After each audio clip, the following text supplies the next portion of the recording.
America और West Indies में खेले जा रहे आईसीसी मेंस टी20 वर्ल्ड कप 2024 के फाइनल मैच में बारिश का इम्कान जाहिर किया गया है, जबकि फाइनल मुकाबला कल भारत और जनूबी अफ्रीका के दरमियान खेला जाना है।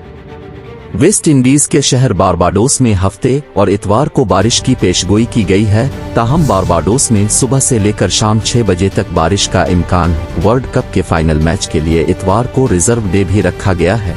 इस दिन भी बारबाडोस में बारिश का इम्कान है, ताहम इतवार को सुबह 11 से शाम 5 बजे के दरमियान बारिश का इम्कान है। प्लेइंग कंडीशन के मुताबिक मैच के दोनों दिनों 190 मिनट का इजाफी वक्त है। मैच का ऑफिशियल दौरानिया मकामी वक्त पर सुबह 1030 से दोपहर 1:40 तक इजाफी वक्त की सूरत में खेल 4:50 तक जारी रह सकेगा। अगर फाइनल मुकम्मल न हो सका तो इंडिया और जनूबी अफ्रीका मुश्तरका चैंपियन करार पाएंगे।